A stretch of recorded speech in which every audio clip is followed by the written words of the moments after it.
Pilipinas, ang oras, alas 6:05 ng umaga. Balitang makatotohanan. Balitang maaasahan. ACS Balita. Walang makakaligtas. Walang makakalampas. Saan mang sulok ng kapuluan. Luzon, Visayas hanggang Kamindalawan. Basta't may balita. Ipagwagwagan ng sikat na tagapagbalita. ACS Balita. Kasama ang 2x2 tandem Anthony Taberna at Jerry Baha. ACS Balita.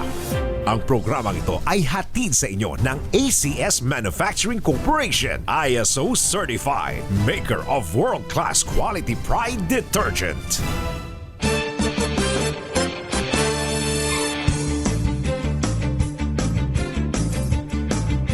ACS Balita. Magandang umaga, Pilipinas! Good morning, Luzon, Visayas at Mindanao. Good morning, Metro Manila. Sa lahat ng ating mga kababayan sa mga lalawigan at sa lahat ng Pinoy, saan mang panig ng mundo. ACS Balita. Narito ng mga ACS Balita. Halos 100,000 trabaho alok ng DOLE sa ika-128 Independence Day Celebration. Visa-free entry ng mga Pinoy pinag-aaralan ng Japan. Ang ahensya ng pamahalaan pinakilos si Pangulong Bongbong Marcos kasunod ng malakas na lindol sa Southern Mindanao. Malawak na pinsala na itala. Death toll umabot na sa mahigit 30. Senador Kiko Pangilinan nilinaw na hindi formal hearing ang ginawa ng Blue Ribbon Committee na pinamumunuan ni Tulfo, kundi consultative meeting lang. Senator Gatchalian, official ng nakalista sa website ng Senado bilang Senate President pro tempore. Senator Erwin Tulfo kinasuhan na sa Pasay RTC ang 3 sa 18 Maleta Boys. ACS Balita. Yan headlines sa ating mga ACS Balita. Ngayong araw ng Martes, 9 sa buwan ng Hunyo, taong 2026. Minus Jerry Baha at Anthony Taberna, kami ho inyong mga kasama. Ako po Kisas Habson. Ako naman si Edniel Parrosa.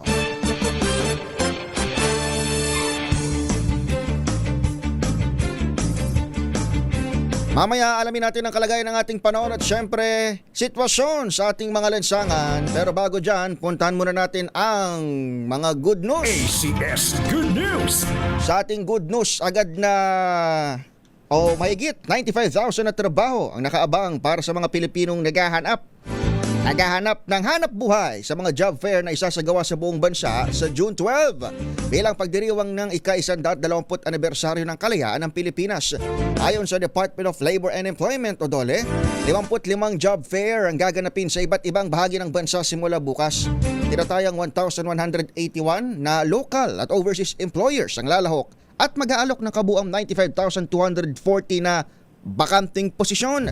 Kabilang sa mga industriyang may pinakamaraming bukas sa trabaho ay nasa retail, manufacturing, construction, business process outsourcing at accommodation at food service. Kabilang naman sa mga pinakahinahanap na posisyon ng sales clerk o store crew, production operator, construction worker, call center representative at service crew.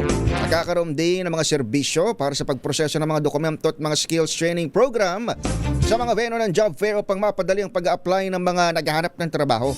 Hinihimok ng DOLE mga job seeker na samantalahin ang pagkakataong ito upang makahanap ng angkop na kabuhayan. Para naman sa mga mahihilig maglamyarda, pinag-aaralan na ng Japan ang mga posibleng hakbang para gawing mas madali ang pagbiyahe ng mga Pilipino sa kanilang bansa.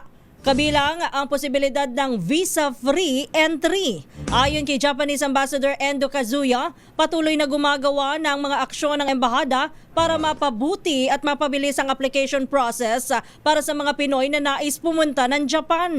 Bagaman walang idinetalyeng anumang pagbabago sa kanilang polisiya, sinabi ni Kazuya na may ilang salik silang kinakailangang ikonsidera bago magdesisyon gaya ng public safety, national security, economic considerations at social impacts.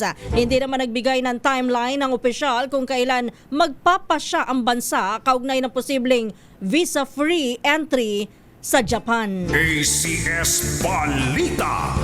Medyo maalinsangan sa magdamag kahit pumasok na tayo sa tag-ulan. Ito ba yung tinatawag na monsoon break na ba ito, Madam Kisses? Alamin natin kay Miss Charmaine Varela ng DOST Pag-asa. Ma'am Charmaine, good morning. Good morning! Yes, good morning din po Sir Daniel, maging sa lahat ng ating mga pakikinig at naritong ulat sa laging panahon. Sa ngayon po ay hindi pa yung ating hanging habagat dito pa lang sa may kanlurang bahagi ng Northern at Central Luzon. Magdudulot ngayon ngayong araw na mga kalat-kalat na mga pagulan at makulimlim na kalangitan sa may Ilocos. Asahan din po natin yung mga pagulan na dala ng frontal system dito sa may bahagi naman ng Batanes. Pero walang LPA, loob at labas ng bansa. Yes po, tama po kayo. Wala naman po tayong binabantayan pa sa ngayon na LPA sa loob at labas ng ating Philippine Area of Responsibility.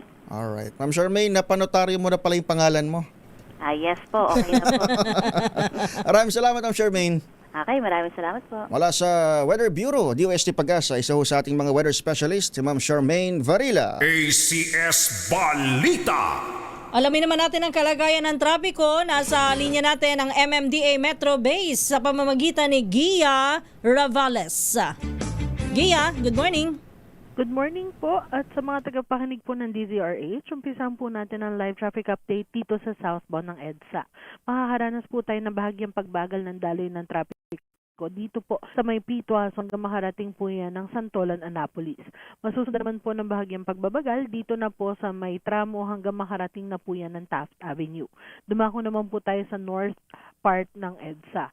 Ang north po ay maluwag na maluwag at dire-diretso o tuloy-tuloy pa rin ang takbo ng daloy ng mga sasakyan. Ang C5 naman po, ang southbound ng C5 simula po dito sa may Libis hanggang makarating po yan sa may Calle Industria ay makakaranas po tayo ng bahagyang pagbagal ng daloy ng trapiko. At simula naman po dito sa Julia Vargas at hanggang makarating po yan dito sa may Lanusa ay makakaranas din po tayo ng bahagyang pagbagal ng daloy ng trapiko. Ngunit pagkalagpas po niyan ay tuloy-tuloy na po ang takbo ng daloy ng mga sasakyan hanggang makalabas po yan ng SLEX. Ang southbound naman po ng C5 sa mga oras na ito ay maluwag pa rin po at tuloy-tuloy ang takbo ng daloy ng mga sasakyan. Paalala lamang po sa ating mga motorista, tayo po ay may number coding na nagtatapos sa number 3 at 4. Bawal po tayong lumabas ng kalsada simula alas 7 ng umaga hanggang alas 10 ng umaga at masusundan po ng alas 5 ng hapon hanggang alas 8 ng gabi, maliban lamang po sa lungsod ng Makati na meron pong number coding simula alas 7 ng umaga hanggang alas 7 ng gabi. Kung meron man po tayong katanungan at nangangailangan ng emergency assistance, maaari lamang pong tumawag sa MMDA Hotline 136. Ito po si Gia Rivales mula Metro Base. Magandang umaga po. Maraming salamat. Magandang umaga kay Ma'am Gia Rivales ng MMDA Metro Base. Bureau of Customs nalampasan ang target collection sa unang 5 buwan ng 2026 ayon sa Malacanang. Report mula sa Palasyo. RH14 Lep Narciso, Miss Let. Ibinida ng Malacanang na hindi lang nakamit kundi nalagpasan ng Bureau of Customs ang target collection nito sa unang 5 buwan ng taon. Ayon kay Palas Press Officer Claire Castro, nagtala ang BOC ng mahigit 406 billion pesos na koleksyon mula January hanggang May 2026. Mas mataas ito ng 9.3 billion pesos sa target na koleksyon para sa nasabing panahon. Pinuri ng palasyo ang liderato ni Commissioner Ariel Nepomuceno sa epektibong trabaho at istriktong pagtutok ng ahensya sa collection process. Iginiit ni Nepomuceno na resulta ng maayos na trabaho at mas pinaigting na kooperasyon na mga kawani ng BOC ang mahigit 9 na bilyong pisong surplus collection ng ahensya. Tiniyak naman ng Malacanang na ang bawat piso mula sa kaban ng bayan ay mapakikinabangan ng ordinaryong mamamayan sa pamagitan ng mga proyekto at programa ng pamahalaan. Ito si Let Narciso para sa DZRH. Una sa Pilipinas, una sa Pilipino. Maraming salamat, Miss Lef. Oras natin sa tindahan ni Aling Nelia. 6:16. This time check. ACS Balita! ACS Balita! Ang programang ito ay hatid sa inyo ng ACS Manufacturing Corporation, ISO Certified, maker ng world-class quality Pride detergent. Alas 6:20, ingat to sa mga buhay biyahe ngayon, mga nakatune in sa DZRH News. Live tayo ngayon 666 kHz sa Metro and Mega Manila. Napapakinggan sa 18 relay stations nationwide. Sa ngayon ay isa doon Miss Kisses sa ating mga radio station ng nadali Oo. ng magnitude 7.8 na lindol. Yan yung Love Radio Jensen, kasama pa yung relay natin ng Correct. DZRH News FM. Kaya doon sa mga kababayan natin sa General Santos City na siguro nami-miss yung boses ni Miss Kisses, yun ho ay dahil sa lindol at apektado hanggang tayo. Oo. Hanggang yung ating relay station dyan sa Oo. General Santos. At mamaya doon sa mga nais na tumulong speaking of lindol, mamaya i-anunsyo natin kung saan pa pwedeng maghulog ng donasyon. Ayan, Sa MBC, Operation Tulong. Ayan, yung 94.3 DZRH News FM Jensen ay apektado. Pero tuloy-tuloy yung kanilang pagbabalita, Miss Isis, at update na rin doon sa sitwasyon higil ng kaugnay ng kinaharap na kanilang mga kababayan dyan. ACS Balita. Tuloy ang mga pangunahing balita. Agad na pinakilos si Pangulong Bongbong Marcos ang mga ahensya ng pamahalaan kasunod ng magnitude 7.8 na lindol na tumama sa Sarangani. Ayon kay PBBM, sa ngayon ay nagpapatuloy ang disaster response at monitoring ng Office of Civil Defense at National Disaster Risk Reduction and Management Council sa lahat ng mga apektadong lugar sa Mindanao. Inatasan na rin ng Presidente ng DSWD na mag-preposition o magbigay na nga ng relief goods at tatiyaking handa at operational ang mga evacuation center. Sa panig naman ng Department of Public Works and Highways, naka-standby ang ahensya at naroon na rin si Secretary Vince Dizon upang i-assess ng personal ang mga naiwang pinsala sa mga kalsada, tulay at iba pang mahalagang istruktura. Maging ang pangunahan ng paglinis sa mga ruta para sa secure o rescue at relief operations. Pagtitiyak ni Marcos Jr., hindi tumitigil sa pagkilos ang gobyerno at patuloy rin ang kanyang koordinasyon sa mga regional office at local chief executive. ACS Balita. Pumalo naman sa 35 ang bilang ng mga nasauwi sa magnitude 7.8 na lindol na yumanig sa Mindanao kahapon. Batay sa tala ng Office of Civil Defense, nasa 31 napaulat na nasawi sa Soc-Sargena habang 4 naman ang sa Davao Region. Mula sa 31 death toll sa Soc-Sargena, sa 17 ang sa Sarangani, 12 sa General Santos City at 2 naman sa South Cotabato. Ayon naman sa National Disaster Authorities, nasa 12 katao ang nawawala at higit 200 naman ang sugatan. Bandang alas 7:37 ng umaga kahapon nang tumama ang lindol na unang naitala sa 7 na magnitude, ngunit kalauna na itinaas sa magnitude 7.8. ACS Balita. Naka-red alert ho ang NDRRMC National Operations Center sa Camp Aguinaldo, samantalang yung national government agencies, lalo-lalo na yung mga cabinet secretaries, nandun na sa Mindanao. Binamagit natin kanina, Ms. Kisas, kasama si Secretary Vince Dizon, Yes. Health Secretary Ted Herbosa at iba pa. Ang DPWH nag-deploy na nga ng assessment team sa mga pampublikong ospital din sa Southern Mindanao dahil kasunod ng lindol na yan. Detalye mula kay RH9, Tina Nolasco. Tina, magandang umaga. Magandang umaga, Edniel. Nagpunta nga rin si DPWH Secretary Vince Dizon sa ilang mga pampublikong ospital at nag-deploy nga ng assessment team ang kalihim. Kabilang na rito ang Sarangani Provincial Hospital sa Sarangani at Dr. George Royeca City Hospital sa General Santos City. Kasunod ito ng direktiba ng Pangulong Bongbong Marcos Jr. na ayusin ang mga kritikal na infrastruktura sa lugar tulad ng mga ospital, kalsada at tulay. Ito upang agad na maibalik ang mga pasyente sa loob ng gusali na ngayon ay pansamantalang ginagamot sa tents na itinayo sa parking area ng hospital compound. At para nga siguruhin ligtas na makakabalik ang mga pasyente, doktor, nurses at iba pang empleyado ng ospital sa loob ng pasilidad ngayon ding araw. Samantala, ngayong Martes din, bibisitahin naman ni Secretary Vince Dizon nga ang Bukana Bridge sa Jensen upang magsagawa rin ng inspeksyon doon sa ginagawang repair works sa nasabing tulay. Ito, si RH9, Tina Nolasco para sa DZRH, una sa Pilipinas, una sa Pilipino. ACS Balita. Samantala, malawak ang pinsala ang idinulot ng magnitude 7.8 na lindol na tumama sa Mindanao. Kabilang sa mga nasirang istruktura, ang Tapon Bridge. Sa Aglan, Sarangani, ang 4 na palapag na school building ng Notre Dame of the Diangas University na may 35 silid at ilang malls at restaurants. Sa General Santos City, bumagsak din ang kisame at glass panel ng General Santos International Airport habang gumuho rin ang isang supermarket kung saan 5 katao ang natrap. Bumagsak Bumagsak din ang buong gusali ng RD Plaza sa General Santos City kung saan naroroon ang Love Radio General Santos City Station at ang DZRH News FM. Buong kisame naman ang Holy Cross Parish sa syudad ng bumagsak dahil sa malakas na lindol habang natumba ang malaking krus na nasa tuktok ng pangunahing gusali ng University of Santo Tomas Gensan. Sa Davao, isang condominium sa CM Recto Street ang nakitaan ng bitak habang bahagya din na gumuho ang isang boarding house sa distrito ng Agdao. Pansamantala naman ay sinara sa trapiko ang Bolton Bridge sa Coastal Road matapos na bahagyang mapinsala at magkaroon ng tiyak na biyak. Gayon din ang tulay na kilometer 8 sa Matina, Panggi. ACS Balita. Kanselado ang lahat ng flights ng Philippine Airlines at Cebu Pacific patungo at galing sa General Santos City hanggang sa araw ng Huwebes po yan, Hunyo 11. Kasunod yan ang magnitude 7.8 na lindol na yumanig sa Mindanao kahapon at nag-iwan ng pinsala sa Gensan International Airport. Ang mga apektadong pasahero ay maaring mag-reroute ng kanilang flight via Davao City o di kaya mag-rebook, humiling ng full refund o ipa-convert ang kanilang tickets bilang travel credits. Nauna rito naglabas ng notice to airmen ang Civil Aviation Authority o CAAP at mararatili itong epektibo hanggang sa June 11 hanggang alas 6 ng gabi. Paglinaw ng CAAP, tanging mga government, military at humanitarian flights lamang ang pinapayagan sa ngayon na lumapag at mag-take off sa Gensan Airport. ACS Balita.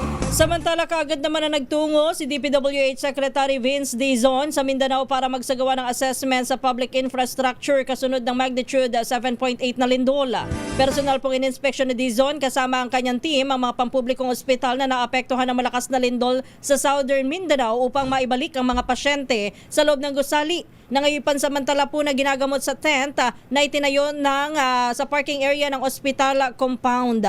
Kabilang po sa pinuntahan ni Dizon ang Sarangani Provincial Hospital at Dr. George Ruyeca. Samantala, narito po ang bahagi ng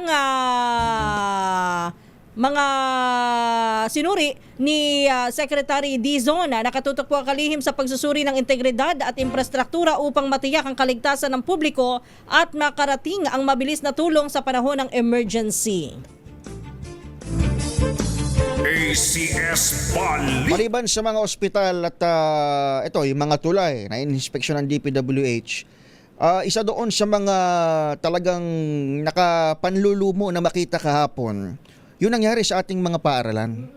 May mga public schools, gusali mismo ng public schools ang gumuho. Alam mo, mabuti na lang, Miss Kisses, well, bagamat nakalulungkot nga na opening ng classes din ito tumama. Oo. Ang siguro kahit papaano ang pwede nating isipin na mabuting nangyari, very slight na na positibo.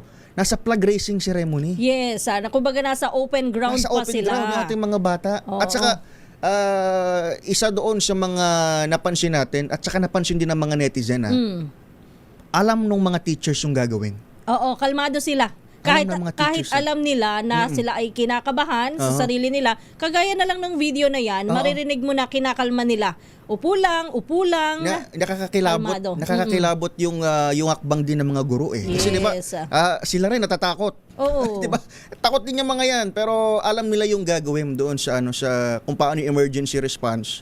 Lalo na doon sa yung mga elementary pupils natin kung tutuusin, talagang guided pa dapat ng mga magulang.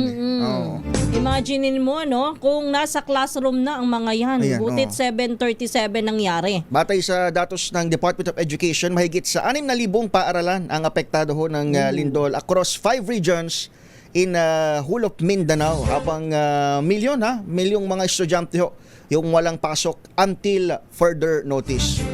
Sa iba nating mga balita, nilinaw na Senator Kiko Pangilinan na hindi hearing ang ginawa ng Blue Ribbon Committee na pinamunuan na Senator Erwin Tulfo, kundi isang consultative meeting. Ayon kay Pangilinan, mas tamang tawaging consultative o committee meeting kaysa hearing ang ginawa ng Blue Ribbon. Paliwanag niya, ito'y dahil kinikilala ng majority bloc na hindi pa nahahalal ang lahat ng miyembro ng Committee on Public Accountability at hindi pa constituted ang mga komite. Kaya mas tamang tawagin itong consultative meeting lamang. ACS Balita. Maging sa mga official website ng Senado ay si Senator Sherwin Gatchalian na ang nakalista bilang Senate Pro Tempore o Senate President Pro Tempore. Mapapansin naman na walang nakalagay na titulong Senate President sa website po ng Senado sa profile ni Senador Alan Peter Cayetano. Ito ay sa kabila ng pag-iit ni Cayetano na siya pa rin ang lehitimong Pangulo ng Senado. Samantala maging ang Kamara ay si Renato Bantog Jr. na ang pinagsumitihan ng dokumento para sa paghahain ng House Prosecution Panel ng manifestation sa impeachment case laban kay Vice President Sara Duterte. Si Bantog ang kinikilala ni House Secretary General Cheloy Garafil na Senate Secretary sa halip na si Jose Luis Montales na siya namang kinikilala ng kampo ni Cayetano. Gayon din, sa paghahanda ng darating na State of the Nation address ng Pangulo, si Bantog na rin ang inimbitahan sa mga opisyal na pagpupulong sa halip na si Montales. ACS Balita. Nagdala sa ating oras, alas 6:31 ng umaga sa ating pagbabalik. Hingi pa rin tayo ng update sa labas ng ating himpilan. At syempre ang ating Balakas promo. Alamin natin kung nasaan at saan mamimigay ho ng school supplies na ba pinapamigay nito ng ating Pambaon. ninong ng bayan. Pambaon. Pambaon. Pambaon. Tama-tama dahil kahapon ay opening ng classes. Alam mo, kung hindi lang nangyari yung lindol, ang assessment ng PNP ay generally peaceful. Kasi dito sa Metro Manila, mapayapa. Mapayapa naman talaga. Oo. Kaya, ayun. Hoping tayo na sana'y hindi na lumala itong trahedya. Manalangin no tayong lahat.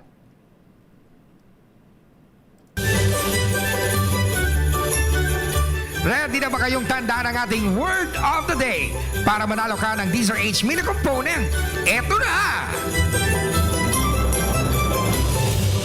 Ang atin hong Malakas promo kasamang Charm Fabcon Purple Eternity ay nasa barangay San Isidro, Lungsod ng Parañaque. Kaya para ho doon sa ating mga listeners nakatutok at gustong manalo ng pambaon. Alamin na ho tandaan nyo na ang ating word of the day ngayong Tuesday. Yes. Ang ating word of the day, Miss Kisses, ay Snob. snub. Yan. Inisnub, parang ganon. Oh, inisnub. Hindi pinansin. Ano ang konteksto niyan? Kasi kahapon, inimbitahan ang 18 bagmen. Nandun naman sila. O pumunta naman Nandun talaga sila. eh. Kaya lang, inisnub. Oo. Inisnub yung Blue Ribbon Investigation. Oo. Nang Gatchalian Block. Yung sabi nga, consultative meeting. Oo. Inisnub. Ha? Ating word of the day ay snub. Para ho dyan sa ating mga kababayan sa Barangay San Isidro, Parañaque. Ito nyo ng word of the day at amtayin si Sherwin. Tsaka laksan yung Alfaro. radyo. Yes. Oras natin sa buong Pilipinas. 6:33 ng umaga. Balitang makatotohanan, balitang maaasahan. ACS Balita. Ang programang ito ay hatid sa inyo ng ACS Manufacturing Corporation, ISO certified, maker ng world-class quality pride detergent.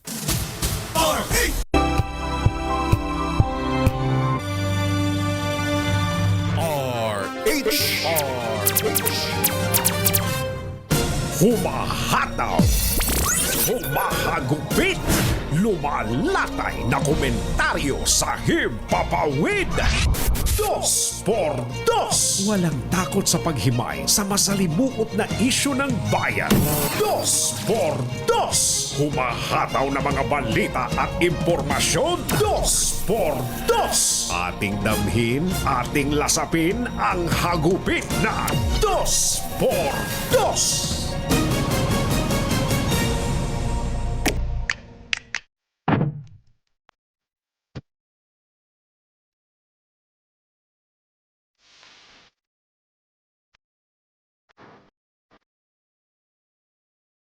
Tuloy ang sa Netflix. Ang ating binabantayang drama serye dyan sa mataas na kapulungan ng Kongreso, Miss Kisses. Sabi nga ni Ka Jerry, ano bang season na? At anong chapter na ba yan? Parang kung season ang titingnan natin, parang nasa Season season 2. two. Ayun, Oo. pares tayo, di ba?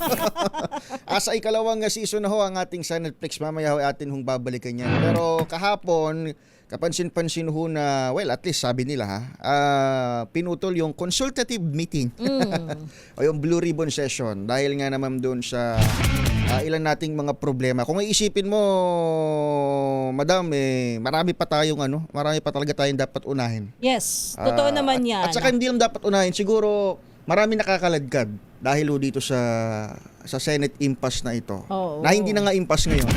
Bangayan na lang ito. Pero at least kahit papaano nakikita natin na functioning naman itong mataas na kupulungan sa ngayon. Pero malaman natin mamaya kung ano bang mga susunod na mga kabanata dyan. Pero in the meantime, sana nga makiisa sila, di ba? Yung mga ating mga kababayan dyan sa nangyayaring bayanihan na ito ulit Makikita na natin ulit yung mga susunod na hakbang ng ating mga organizations Yes, at iba pang ahensya ng gobyerno. Tiyak na magbabayanihan ulit para sa Mindanao. Ayun nga, kahapon ho ay medyo nag-cut short yung atin hong mga ganap sa Senado. Yung ating Senate Flex ay medyo naputol sapagkat kailangang paghandaan ng Senado at least para doon sa block ni Senator Sherwin Gatchalian itong pagtulong ho nila sa atin hong mga kababayan dito sa Mindanao. Ulitin lamang ho natin, meron ho tayo ngayong binabantayan at ongoing na response operations partner sapagkat umabot na sa 35 ang bilang ng mga napapaulap na nasawi dito ho sa Southern Philippines. Atin ho mga kababayan talagang naku, hindi man baha lindol ang dumadali sa kanila hong mga pang-araw-araw hong buhay. Nalala ko last year yung kinover din natin yung sa Bogo, yung twin quake dyan sa Cebu.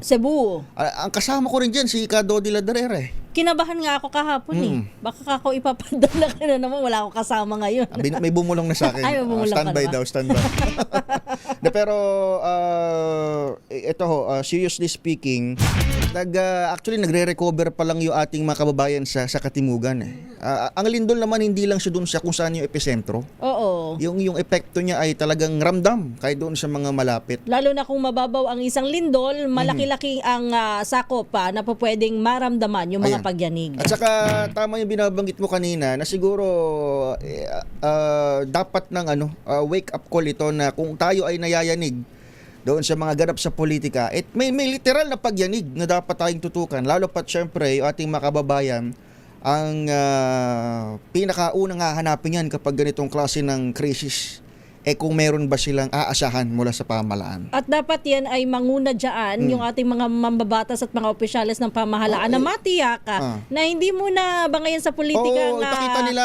Itutuon nila ng pansin. I-flex ba na hindi lang sila puro politika, hindi lang puro sa sloganeering at press conference mahuhusay, kundi sa pagtulong sa ating mga mamamayan. Mamaya ho, babalikan natin itong sitwasyon pa rin sa labas ng himpilan, kaugnay pa rin syempre ng lindol dyan sa Mindanao. Of course, ang ating panalangin at tulong ay para sa ating mga kababayan dyan. At syempre, balikan pa rin natin itong mataas na kapulungan ng Kongreso. 6:42.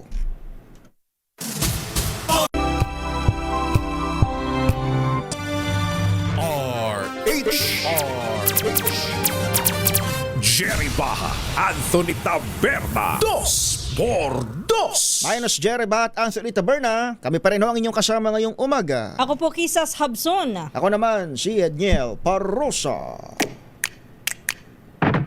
Naghain ng reklamong grave oral defamation si Senator Erwin Tulfo laban sa 3 sa 18 ex-bodyguards si dating Congressman Saldico na nagdawit sa kanya sa flood control scandal. Personal na nagtungo Senator Erwin sa Pasay City Regional Trial Court upang ihain ng reklamo laban kina Bernard Gumbam, Rosebert Waupan at Benny Bolomtate. Nalugat ito sa naging pagdinig ng Cayetano Black noong Huwebes na dinalawan ni Gumban kung saan direkta nilang pinangalanan si Tulfo bilang isa sa mga umunoy tumanggap ng maleta ng pera bilang kickback sa flood control projects. Sa testimonya ni Nagumbam, 2 beses umano silang nag-deliver ng pera sa bayan ng senador kung saan una nilang i-deliver ang 2 maleta na naglalaman ng 20 million hanggang 50 million pesos. Marin namang itinanggi ni Senator Erwin ang paratang at iginiit na handa siyang kumprontahin ang Maleta Boys sa tamang forum. Samantala, magiging mas mainit at mas malaki ang mga pasabog sa susunod daw po na mga revelasyon ng 18 Maleta Boys kaugnay ng flood control scandal.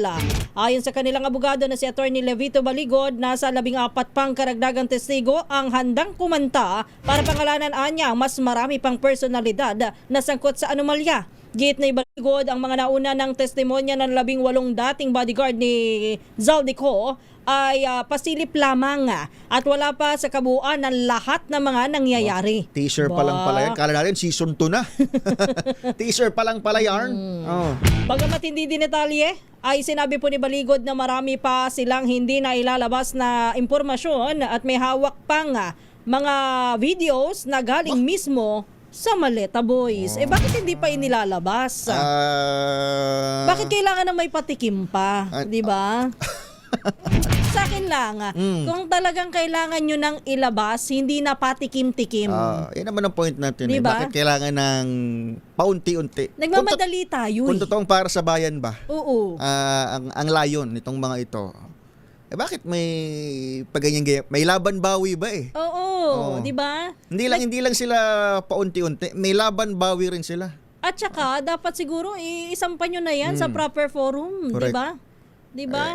For the longest time, ang kanilang hiling ay marinig sa Blue Ribbon Committee hearing. Pero naalala natin si Senator Ping Lacson noon.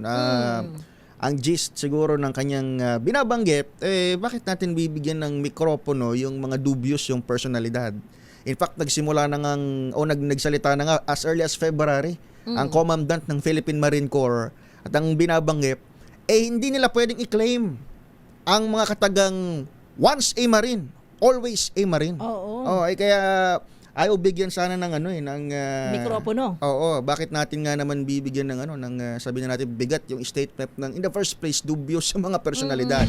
Pero ngayon na mayroon silang chance sa partner na bakit parang humarap sa tamang forum. Oo. Isang side lang ang gusto nilang pagsabihan ng kanilang mga nalalaman. Para sa akin may mga nagtatanong ikaw ba tawag dito, pabor ka ba na maimbestiga? Oo naman, di ba? Walang sino man sa atin ang ayaw na maimbestigahan kung may katotohanan ang mga issue na may kinalaman sa Maleta Boys. Correct, Pero sana kahit yung mga Maleta Boys sa dalawang panel, sana humarap pa, Kasi di ba? ang lalabas nito, partner, wala, basta, parang mag-Facebook live na lang sila, di ba? Kung hindi sila harap doon sa isang tamang forum. At saka natural lang, halimbawa, merong inaakusahan, natural lang na minsan ka-questionin, totoo ba yung sinasabi mo? Di ba sa isang korte, kahit naman doon sa mga naging investigasyon, ng mga nakalipas na mga skandal, yung PDAF, di ba merong mga pagtatanong na parang nililigaw yung kung sino man yung testigo. Pero malalaman mo ang katotohanan kung pare-pareho pa rin ang sasabihin nila. At yan ang dapat nilang patunayan ngayon. Ang malupit nga nito, sa simula pa lang pare-pareho sila eh.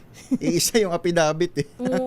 Saka nakakita raw ang iisa yung affidavit. Yun naman ang binabagit ng iba. Kaya ang ever patient na Armed Forces of the Philippines, nawawala ng kaunti yung pasensya at inulit yung kanilang pahayag na wag nyo nang pakiusap, sabing gano'n, notice to media. Wag nyo nang tawaging Marines or ex-Marines. Bodyguard na lang o kaya Maleta Boys na lang, bagmen. Ay lang umaalma rin ng kanilang hanay. Bakit daw tinatawag na 18 kargador? Saan ba galing ang 18 kargador? Sa palasyo. Kay Senator Tulfo kahapon. Balikan natin yung issue na yan. Sabi ni Antonio Carrasco, Soldiers of Fortune daw. Tayo.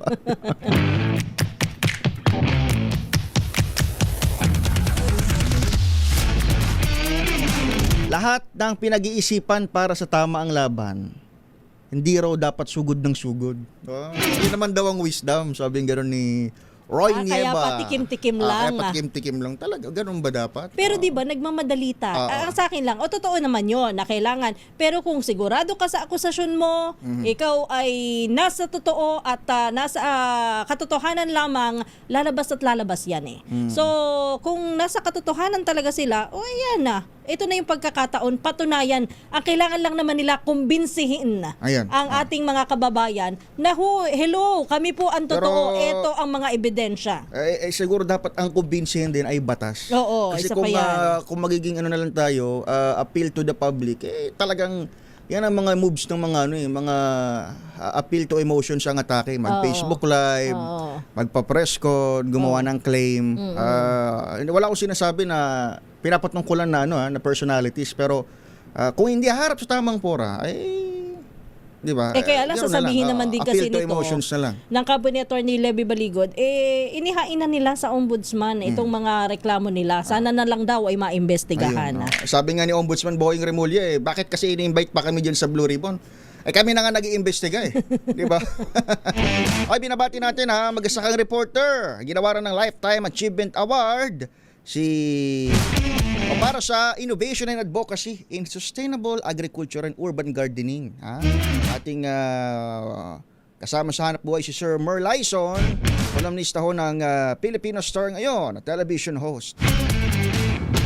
Isa ring agri-entrepreneur at urban farming advocate. Ayon kay Ambassador Doc Maria Elisa Lorenzo, President at CEO ng Dangal ng Lahing Pilipino Star Award 2026, natatangi ang kontribusyon ni Ginoong Lyson sa pagpapalaganap ng makabagong agrikultura, urban gardening at sustainable farming practices sa bansa.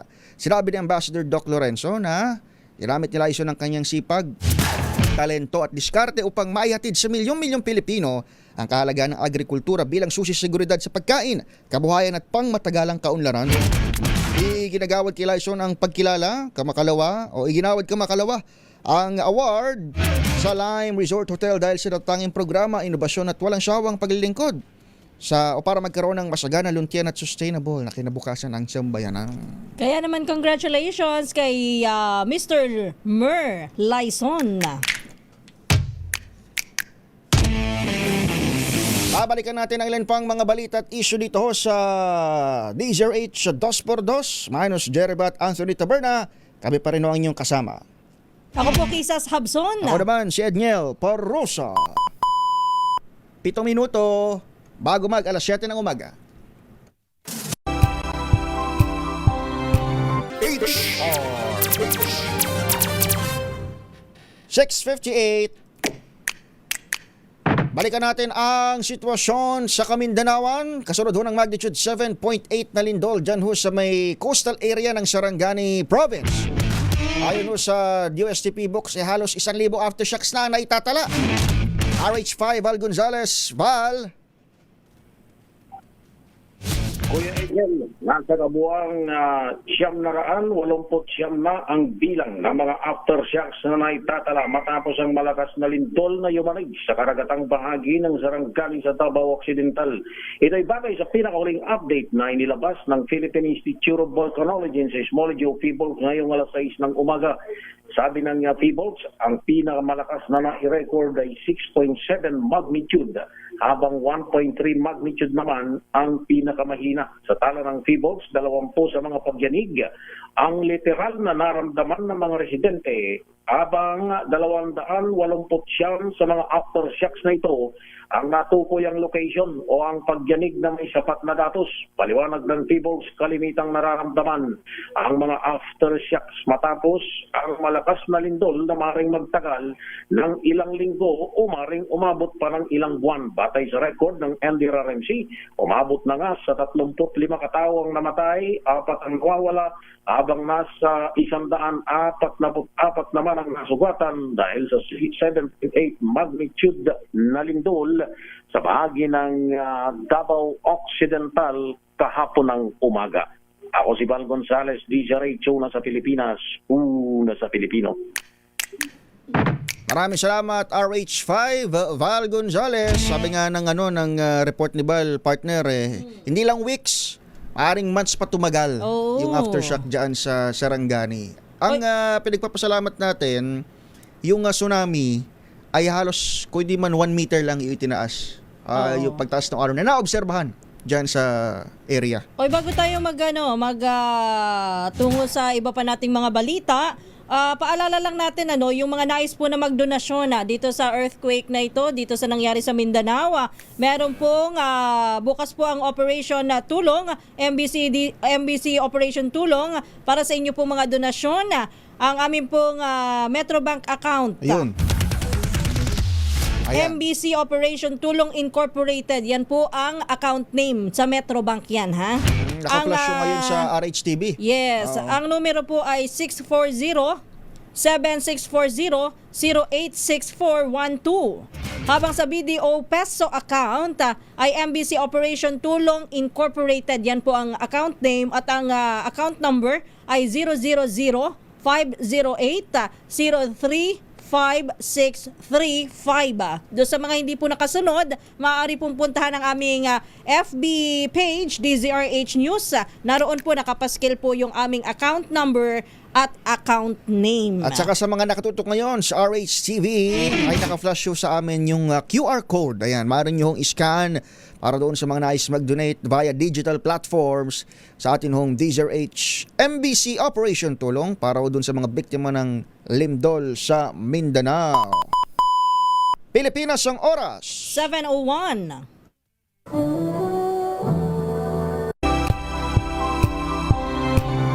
Balita. Unang-una sa DZRH. Pangunahing balita. Kasama ang 2x2 tandem nina Anthony Taberna at Jerry Baha. Mainit nagbabaga live na live sa DZRH Radio, DZRH TV, DZRH Digital, Nationwide, Worldwide at Netwide. DZRH, pangunahing balita.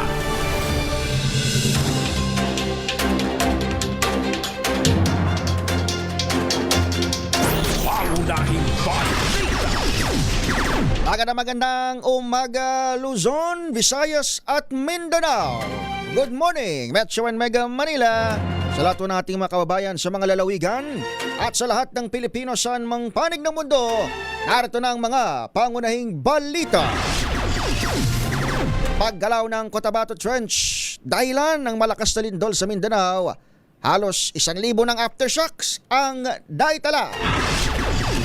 Mga mag-aaral sa Mindanao na iligtas ng flag raising ceremony sa gumuhong mga school building sa kasagsagan ng magnitude 7.8 na lindol.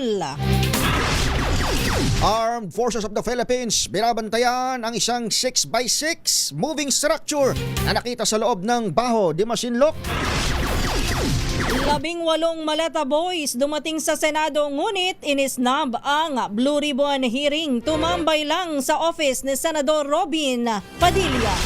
Senator Erwin Tulfo mag-i-inhibit sa flood control probe ng Blue Ribbon Committee. 2 student athletes ng Ateneo patay matapos malunod sa Aurora.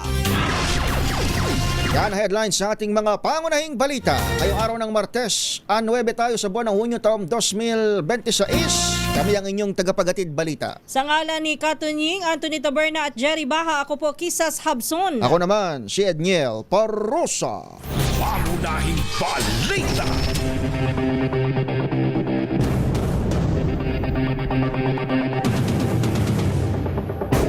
Standby sa ating malakas promo, kasama pa rin natin si Sherwin Bata Alfaro. Puntahan muna natin itong Maasim Sarangani, kasama natin ang kanilang Municipal Disaster Risk Reduction and Management Officer, si Sir Mario Dinane. Sir Mario, welcome ho sa DZRH. Kumusta ho kayo dyan? Good morning po, sir. Opo. Hindi ho kagandahan yung mga umaga natin mula ho nung kahapon. Mula Kumusta? kahapon. Kumusta ho kayo dyan, Ka Mario? Medyo okay na, sir. May mga aftershocks pa na nararamdaman hanggang sa mga oras na to? Opo, sir. Po, may aftershock. Hanggang gabi.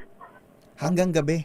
Paano yung ating Opo. mga kababayan na siyempre yung panganib o yung pangamba, partner, kapag after ng lindol, Lalo na sa gabi. lalo na sa gabi yung sila'y manatili sa loob tapos gumuho yung kanilang mga istruktura. Marami ba tayong mga kababayan na evacuees o sa labas ng kanilang bahay tumitira muna o nanunuluyan?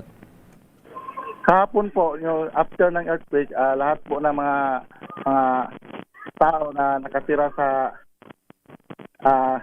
tabing baybayin, nagsilikas po lahat yung 12 coastal barangay paakyat sa bundok.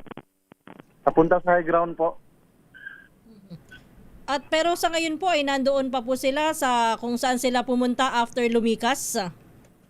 Kahapon po, nakabalik na po kahapon after nag-declare po yung PGOX na set na po sa tsunami threat.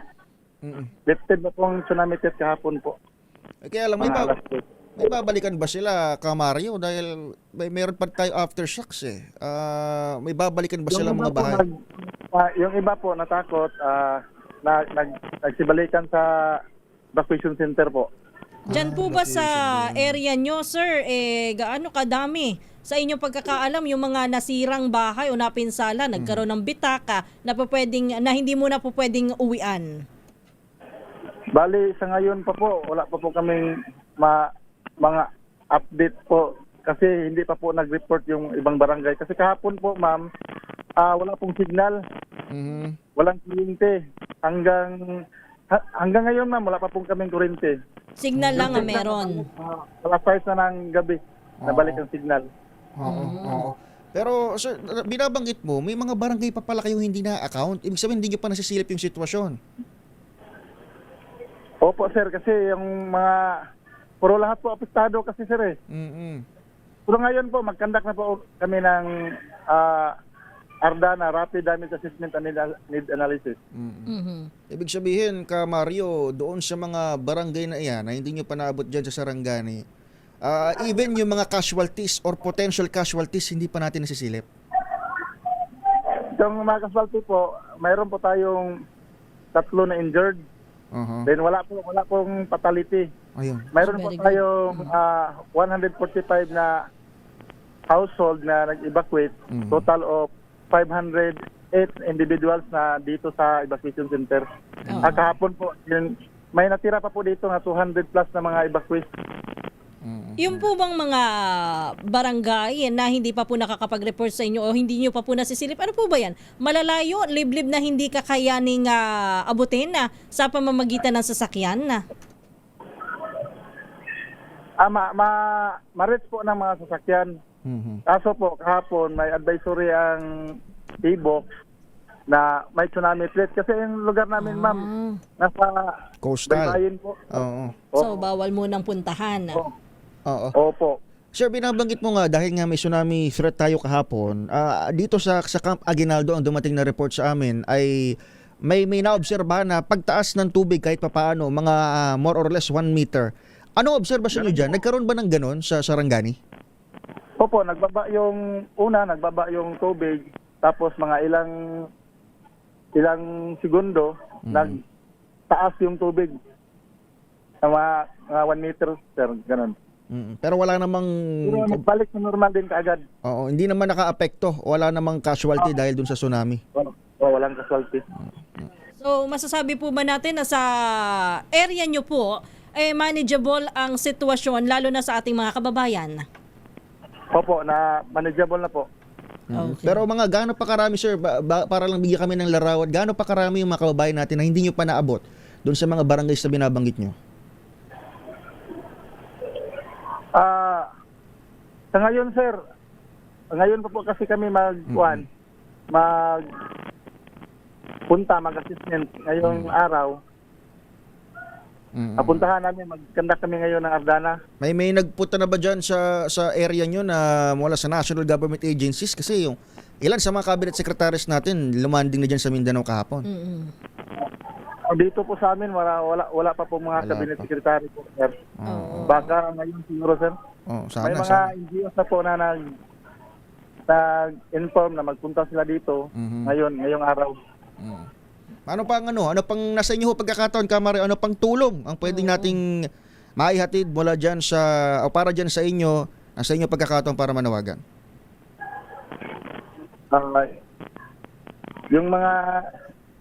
Yung ibang mga kababayan namin, sir, pag-uwian na, bali, nag-advise kami na yung may mga damage na mga bahay na di pwede mauwian, dito muna sila sa evacuation center. Pero yung iba nagsipag-uwian na kasi, sir. Nasa ilan na lang ho yung mga pamilya na naandyan sa evacuation center again? Mga nasa 50 plus na pamilya, pero ngayon mag-uwi na ito ngayon, ma'am. Okay. So, pero sila po yung nabigyan ng kumbaga ay tulong. sapat na tulong, kit, ganyan. Emergency kit. Food packs. Opo, nabigyan po sila po. Tsaka importante, Kamario, sa inyo manggaling dahil kung pipiliin man ng ating mga kababayan na manatili pa rin sa mga evacuation center, bukas pa rin naman yung evacuation center. Kasi ang paalala ng PBOX at UST...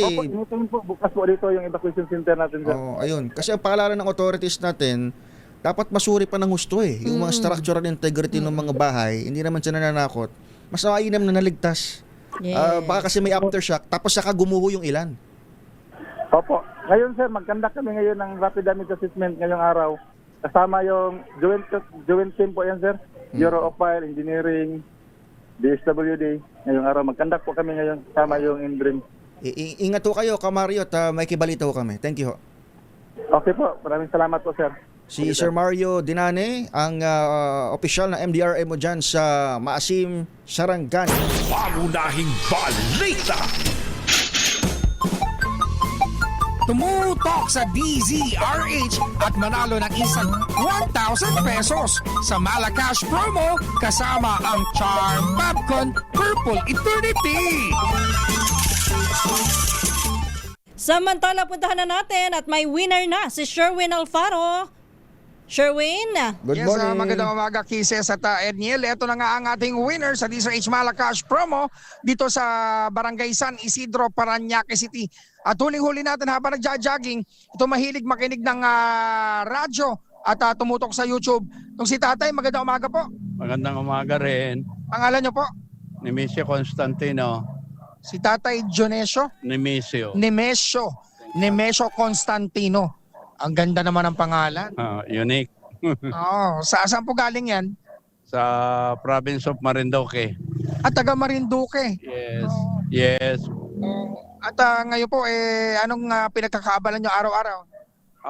Pumapasok pa rin minsan sa trabaho. Kaya lang walang panggas ngayon. So, ngayon magkakaroon ka na ng panggas. Dahil nahuli ka namin na nakatutok sa DZRH. Sino paborito mong announcer tuwing umaga?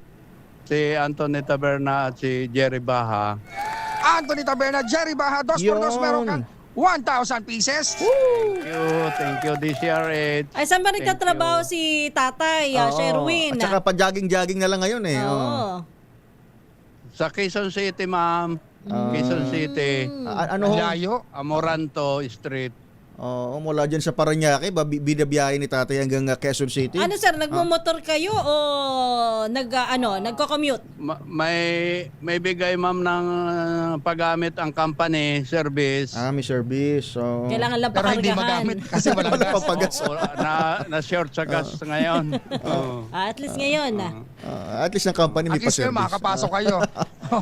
At least makakapasok na ako kasi may binigyan ako nila ng 1K Yun. for diesel. Ano, di ba? Kung kahapon, first day, ngayon second day, papasok na kayo.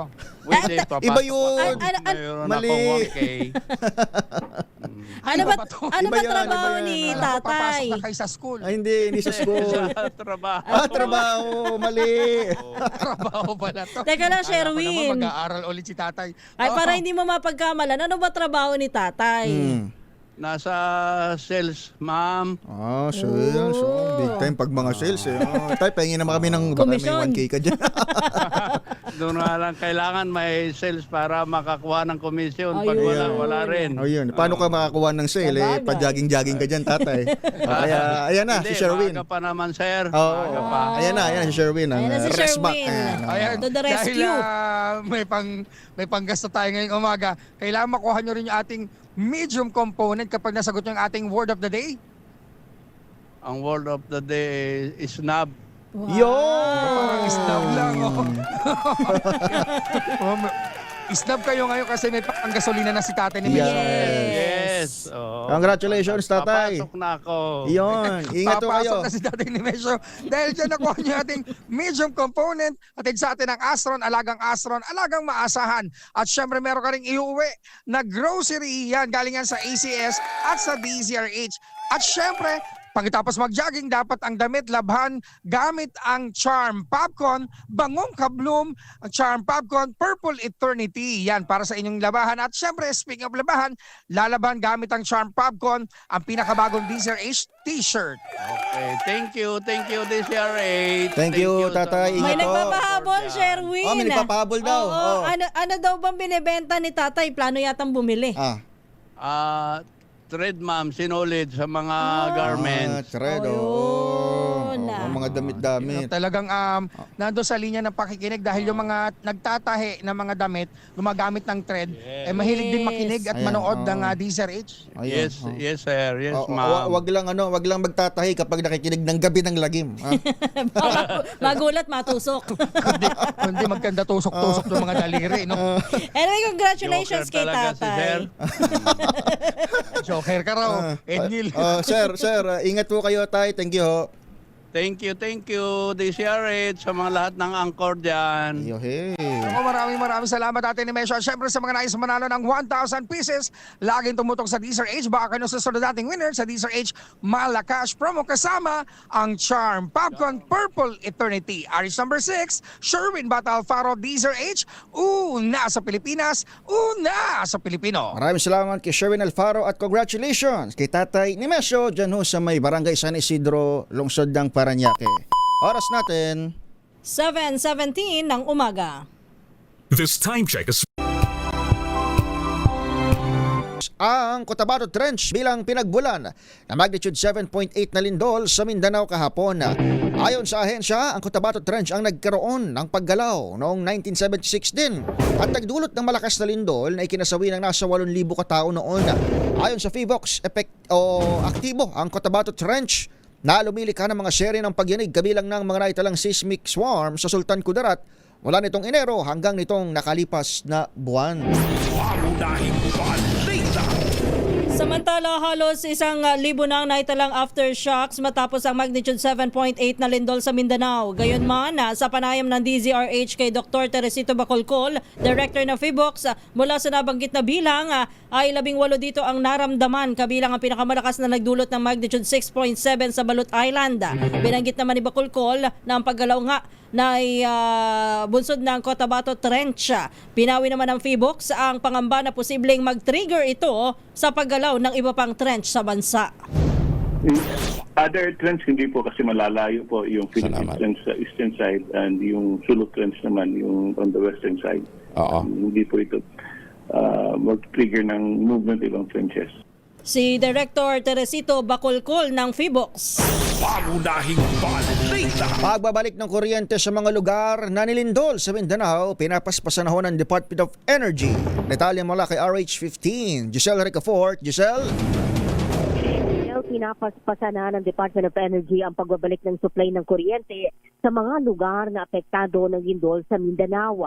Ayon kay Energy Secretary Sharon Garin, nagkaproblema yung 4 na power plant, 2 transmission line, 4 na private distribution utility at 8 electric cooperative sa rehiyon. Pero 2 planta na raw sa mga ito yung naayos na ngayon. Partially restored yung isang transmission line doon, habang balik online naman yung 4 na private distribution utility at 7 electric cooperative. Ang Socoteco naman, sinabi ni Garin, total power interruption o blackout pa rin hanggang ngayon. Sa initial report, nararanasan yung power interruption sa mga lugar sa South Cotabato, Sultan Kudarat, Davao at mga kalapit na lokalidad. Nagpadala na ang DOE sa koordinasyon sa National Electrification Administration at National Power Corporation ng mga rapid response team para sa power restoration. I-deploy na rin ng ahensya yung emergency task force, kapatid, kung saan ipinadala yung mga line worker mula sa non-affected electric cooperative sa mga inuga ng magnitude 7.8 na lindol kahapon. Pinapaprioridad din ng DOE sa mga apektadong distribution utility yung restoration ng kuryente sa mga kritikal na pasilidad kagaya ng mga pagamutan at mga evacuation center. Ito si Giselle Ricafort para sa DZRH, una sa Pilipinas, una sa Pilipino. Pangunahing balita. Libo-libong mga mag-aaral ang nakaligtas mula sa panganib ng malakas na lindol na tumama sa Mindanao dahil karamihan sa kanila ay nasa open field at wala sa loob ng mga silid nang mangyari ang pagyanig. Patay sa mga reporta sa kalagitnaan ng flag raising ceremonies para sa unang araw ng pasukan ng mga estudyante na ang gumuho ang ilan sa mga school building. Sa ulat ng PHIVOX, bandang alas 7:37 ng umaga kahapon, yumanig ang magnitude 7.8 na lindol na unang naitala sa magnitude 7. Kaugnay nito, bagamat kabubukas pa lamang ng klase, agad sinuspend ang pasok until further notice sa mga apektadong paaralan para matiyak ang kaligtasan ng mga estudyante. Pangunahing balita. Agad naman na nagsagawa ng assessment ang Department of Public Works and Highways sa mga napinsalang istruktura matapos sa magnitude 7.8 na lindol. Sa panayam ng DZRH kay DPWH Secretary Vince Dizon, ilang kalsada ang kanilang binisita at sinuri, gayon din ang mga ospital at paliparan. Kasabay nito itiniyak ni Dizon na habang ina-assess ang iba pang istruktura, sisimulan na rin ang pagkukumpuni sa mga nasirang kalsada. Ngayon ang priority natin, kagabi nagsimula na po ang mobilization ng mga equipment natin sa mga tauhan para masimulan na yung repair sa mga critical na tulay. Halimbawa po dito sa General Santos San Jose Tiboli Road na naputol at meron din pong isang tulay sa South Cotabato at mga ibang mga kalye sa Sarangani. So tuloy-tuloy po ang trabaho hanggang ngayon para tuloy-tuloy ang pagbubukas po natin ng mga kalye at tulay. Si DPWH Secretary Vince Dizon. Pangunahing balita. Ilan pa ang mga balita at issue sa ating pagbabalik dito sa mga pangunahing balita. Oras natin 7:28 ng umaga. This time check is Jerry Baha, Anthony Taberna, 2x2. Minus muna sa ating mga kumbatsero. Kami ho ngayon kasama ngayong umaga. Ako po Kisas Habson. Ako naman si Edniel Porroso.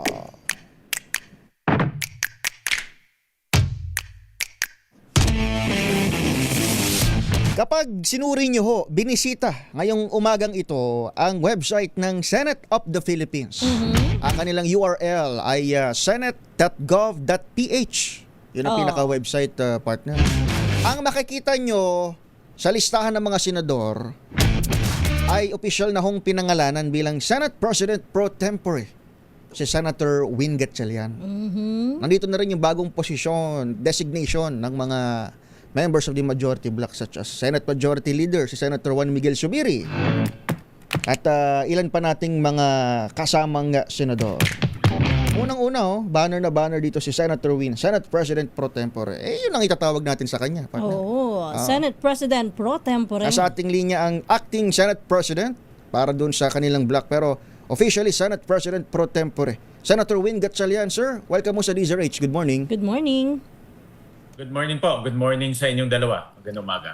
Sir, bago natin puntahan yung update sa inyong Senate Flix, yung atin hong binabantayang drama dyan sa Senado, ayaw mo nating tawagin ganun. Pero kahapon, sir, nagkaroon ng bahagyang, sabihin natin, consultative meeting, sabi nga ni Senator Kiko, doon sa Blue Ribbon. Pero medyo kinat short dahil doon sa event sa Mindanao. Kumusta ba yung preparation, sir, ng higher chamber para doon sa pagtulong sa ating mga kababayan following this magnitude 7.8 na lindol? Tama, nakafocus tayo ngayon dito sa pagtulong ho natin sa ating mga kababayan sa Mindanao. For 2026, sa Kabatihang Palad, merong malaking allocation ang NDRRMC Fund. Meron tayong almost 20 billion para sa reconstruction na pwedeng gamitin ng national government para sa reconstruction ng mga nasirang gusali doon. At pagdating naman po sa pagtulong sa local government units, meron almost mga 50 billion naman doon sa tinatawag nating local government support fund. So ibig sabihin, pwedeng diretsyong tulungan ng mga local government sa kanilang reconstruction efforts. Sa mga information na nakuha ko, may mga kausap ako on the ground, mga local government units. Tumatakbo naman ang GenSan, tumatakbo naman ang mga LGUs doon. Pero marami talagang structure ang nasira, especially mga hospitals, dapat matulungan natin. May balita, Senator Win, from the Palace sa Malacanang na medyo hindi muna makikipagsabayan si Presidente Bongbong Marcos. Hayaan niya yung key cabinet officials na pumunta roon at pangunahan yung response operations. Sa inyo ba, sir, sa Senate ay may bala kayong bumisita rito sa ating mga kababayan? Yes, nagpre-prepare kami para bumisita. In fact, kahapon nga kaya nahinto ng maaga yung hearing kasi nagkaroon pa kami ng meeting at nagko-coordinate rin kami sa mga agencies para tingnan kung ano yung tulong na pwede nating madala. So within the week ay ako personally nagpaplano rin pumunta doon and yung mga ibang kasamahan natin ay bibisita rin. So kahapon po ay nagkapulong-pulong na yung Senate Majority o may iba pa pong bang sumama sa pulong ninyo para doon sa pagpunta nyo po dyan sa Mindanao? Nagpaplano yung Senate Majority na pumunta. Nagpo-coordinate kami ng aming mga schedules at importante rin yung tulong na pwede natin maihatid. Ang ating bagong finance chairman, si Senator J. Versito, ay inuumpisahan na rin yung pakikipag-coordinate sa lokal, no? Sa mga local government units para kung ano yung mga pwedeng maitulong doon sa reconstruction efforts. Sigurado ako ang pinakamalaki ditong pondong gagamitin ay yung reconstruction dahil nabalitaan namin may mga kalsada, tulay, yung schools, no? Nakita natin daming schools na damage. Ang pinaka inaalala ko ay yung mga schools dahil alam naman natin may shortage na tayo. Kung masisira pa marami sa ating mga schools, lalaki yung shortage natin. So, isa yan sa mga binibigyan natin ng pansin. Ikaw sir, for the longest time may Basic Ed Committee chairperson Correct. sa Correct. Senado at well binanggit mo na nga yung classrooms. Ano pa siguro sir yung mga yung mga nakikita mong mga pagtugon na dapat i-prioritize sa sektor na yan? Dahil opening pa lang tayo ng klase. Oo nga pala. Oo. Kahapon, first day of school opening, no? First day kahapon at sa mga videos na nakita ko may mga schools na nasira. I'm sure hindi pa kasi napupuntahan yung ibang liblib na lugar, no? So importante na mag-ingat tayo pagdating sa schools dahil hindi natin pwede isalang-alang ang ating mga mag-aaral. So iintay namin yung official report from DepEd. Ang kagandahan naman this year malaki ang pondo na inilaan natin sa school buildings, no? Almost close to about 80 billion pesos para maihabol natin yung pagkukulang natin. So nakikita ko naman na hindi magiging problema ang pondo dahil this year malaki ang pondo na inilaan natin sa school building construction. So merong pwedeng paggamitan ang DepEd sa pagko-construct. Good news yan, Senator. Kaya lang good news yan.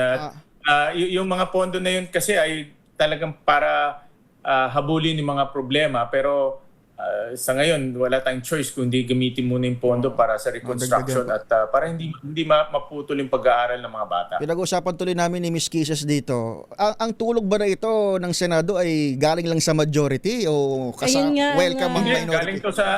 Galing to sa Senado. Ito ay budget ng national government na inaprubahan ng Senado. So lahat to ay kasama dito, buong Senado. Walang majority minority, no? Buong Senado inaprubahan yung budget at kaya ito para sa taong bayan. With all due respect sir, yung kabilang block ay medyo naimbitahan po ba natin para makisali sa ating meeting at para makasama kung ano pa yung mga ideas na pwede nilang ibahagi para sa pagtulong natin sa Mindanao? Sabi ko nga bukas yung aking tanggapan at pinto para kahit kaninong senador at nakikipag-usap tayo on a regular basis with different senators tungkol dito. In fact, humingi rin tayo ng mga ideas at suggestion kung paano matulungan yung mga kababayan natin sa Mindanao. So yun ang ating focus right now, no? Tulungan yung mga kababayan natin sa Mindanao, makita mismo yung sitwasyon doon at tinitignan ko rin-review ko kasi bilang dating finance chair, meron naman tayong idea kung saan kukunin yung pondo pero tinitignan namin kung ano pa yung mga natitirang pondo kasi half the year na.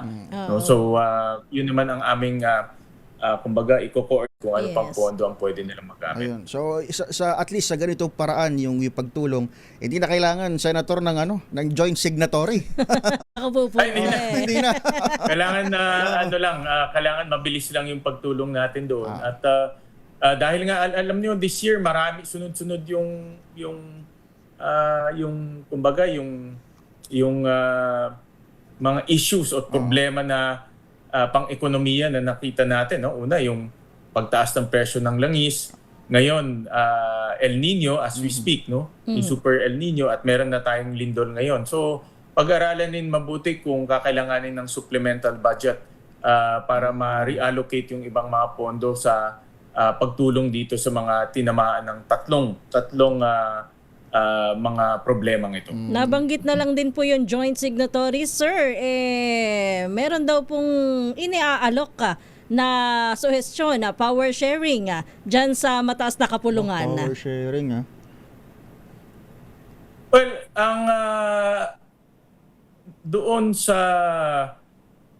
June 3 session, klaro kung sino ang hinalal na Senate President pro tempore at klaro rin kung sino ang dinesignate at acting Senate President. No? So, klaro naman doon kung sino po ang mga dinesignate at hinalal. At tayo po yun, isa lang. No? So, kaya hindi ho posible yung power sharing dahil isang tao lang po ang hinalal.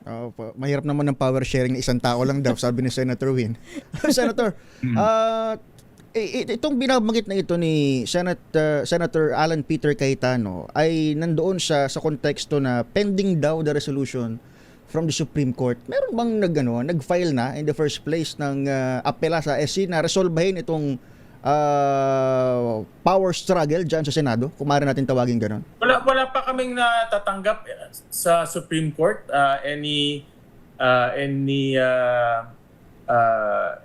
request to comment or any request to file documents. Wala pa kami nakukuha. Pero sa bahagi nyo, sa block ninyo, wala kayong initiative to do that? Wala pong initiative na gano'n. Ayun.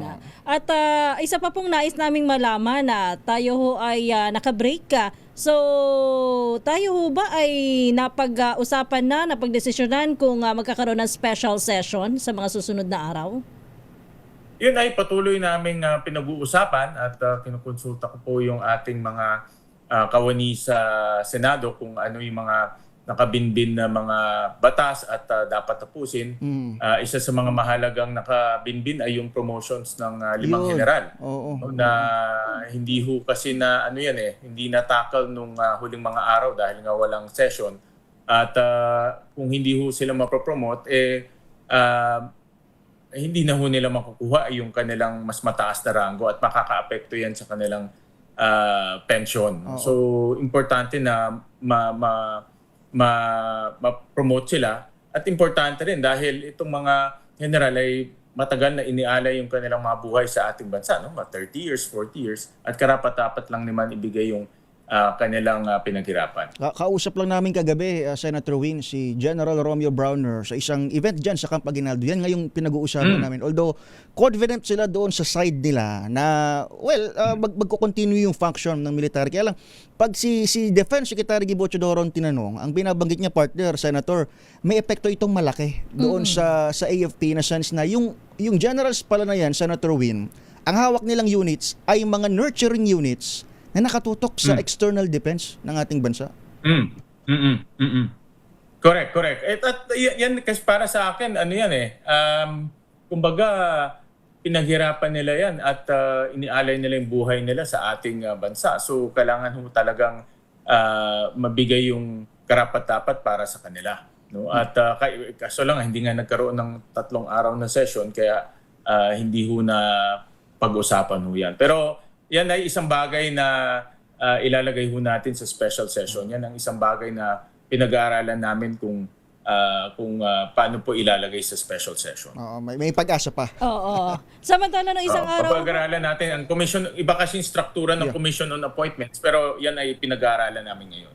Senator Gatchalian, nung isang araw ho'y merong mga binabanggit sa Senator J.V. Ejercito na posible nang magkaroon ng maabot yung 13. Ayan, para daw magkaroon na ng formal na botohan para sa Senate President. Ito po ba ay naamoy malapit na, naamoy na kasi marami nang lumalabas na mga haka-haka, sir. Mas maganda siguro siya na lang ang tanungin, at mas maganda yung information ni Senator JV pagdating sa ganyan. Sa inyong bahagi, wala pa kayong naamoy, sir. Natatawid ba ka? Mas maganda siya, tanungin na lang. Sir, sandali. Binabot kasi ng kabilang bahagi doon sa minority block na Tama ba? Ngayon ang issuance daw ng notice of pre-trial para dun sa impeachment. Itong powers surrogate sa Senate, paano siya nakaka-apekto ron sa at least yung timeline ng ating paparating na impeachment trial? Well, susundan natin yung timeline na napag-usapan noon sa caucus at tuloy-tuloy naman yung paghahanda para sa impeachment. Kaya lang binabanggit ni Senator Cayetano, partner, siya pa rin daw ang tatayong presiding officer. Hala.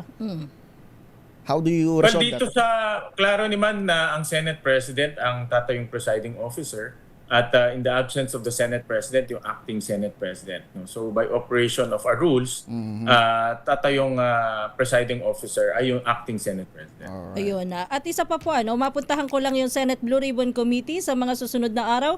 Inaasahan po natin at inanunsyo naman nila na magkakaroon muli daw ng Senate probe ang Blue Ribbon Committee sa flood control sa panig po nila.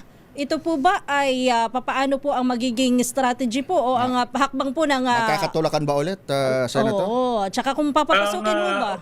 Ang chairman ng Senate Blue Ribbon Committee ay si Senator Erwin Tulfo. At siya lang po ang pwedeng mag-deklara kung kailan po ang susunod na Senate Blue Ribbon Committee. Pero po may mga inimbitahan po na mga resource person. Ito po ba ipapapasukin sa Senado given na ang mga pumapasok lamang po ngayon sa Senado ay yung may mga may mga probe o hearing na ginagawa?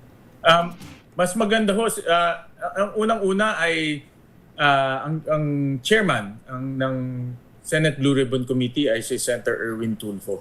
So ang ibig sabihin po, siya po ang tamang tao para mag-issue ng mga notices kung sino po ang mga imbitado at ano po yung direksyon ng mga ng hearing. Kung wala po siyang in-issue, then wala hong hearing. Pero sa inyong bahagi, sir, last na lang on my end, anong order natin sa Office of the Senate Sergeant at Arms? Yan. Ang importante ho kasi ngayon ay kaayusan at proteksyon ng Senate premises. At importante rin yung kaayusan at proteksyon ng mga empleyado. Importante rin na at kaayusan po ng aming tanggapan. Hindi lang ho natin pinoprotekta isa o dalawang senador. 24 na senador po ang pinoprotektahan ho natin. At halos 2,000 kawani. No? At importante, ang aking priority ay protektado ang ating mga empleyado at lahat ng senador, hindi lang ilan. At meron ho kami mga information rin na nakukuha, no? Katulad sa NBI na meron po mga banta na pwedeng mangyari sa Senado. At kaya nakikipag-ugnayan rin kami sa mga intelligence agencies, lalo na sa NBI, para tuloy-tuloy po yung aming information at intelligence gathering. Pero ang priority namin ngayon ay seguridad ng 24 na senador at seguridad ng 2,000 kawani po ng ating institusyon.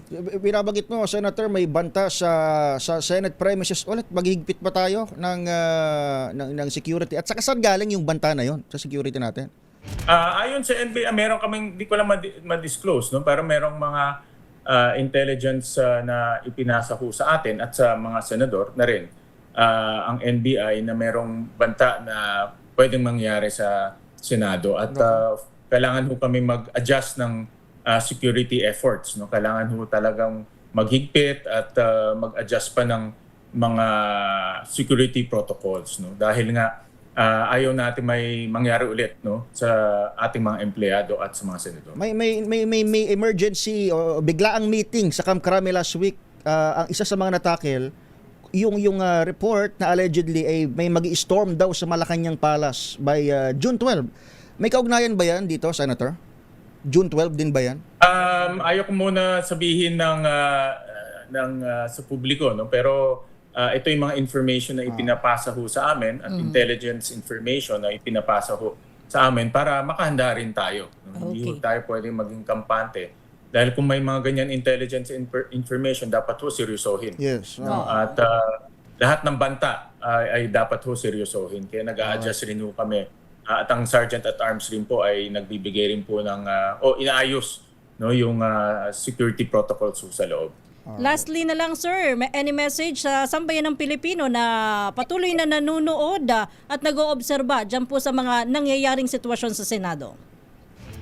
Kami po ay nakatutok sa pangyayari po sa Mindanao at makakaasa po ang ating mga kababayan na tutulong ho tayo at sisiguraduhin natin ang ating mga assistance ay makaabot po sa ating mga local government units at iba pang mga kababayan natin. Alright, maraming salamat sa panahon at paliwanag, sir. Mabuhay ho kayo. Good morning. Maraming salamat. Ang Thank you. Senate President Pro Tempore, Senator Win Gatchalian. Oras natin, 8 minuto bago mag-alas 8.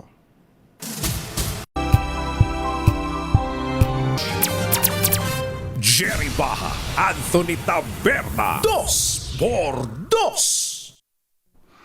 Okay, this one's for Gabby.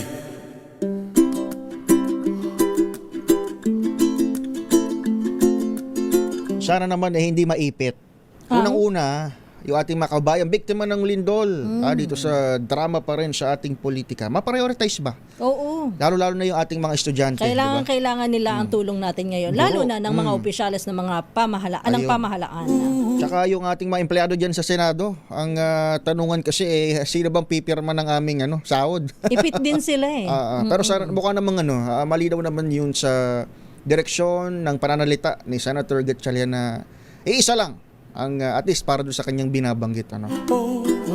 Pero bagitin lamang ulit natin na sinabi ho ng Senate President Pro Tempore na mayroon daw security threat sa Senado na inilutang ng National Bureau of Investigation. At ang epekto nito, nagigpit na ng security ang USA sa mga sunodong mga araw. May kinalaman nga kaya yun sa meeting last week at may kinalaman din kaya yun sa pagpunta ni DILG Secretary Remulla last week din, Oo, Diyan sa Senado. Pinabularan na ng Camp Crame sa bahagi ng National Police na may natanggap silang valid intelligence report na may lulusob daw sa Malacanang. Ngayon, kung may ganito ring banta sa Senado, sabi nga dapat lahat ng intelligence report sineseryoso. I-follow up po natin yan dito sa DZRH News. In the meantime, ayon si Jerry Baja at Anthony Taberna, kami yung inyong nakasama. Ako po, Kisas Habson. Ako naman, si Edniel Parrosa. Susunod na, sina Lakay, Dayo Macalma at Sister L sa Damdaming Bayan. Ibang lakay ang nakikita ko ngayon, Madam Kisses. Iba ba? Sila kay Romel Fuertes, susunod na. Oras natin sa tindahan ni Alignalia. 8 o'clock a.m. This time check is brought to you by ACS Manufacturing.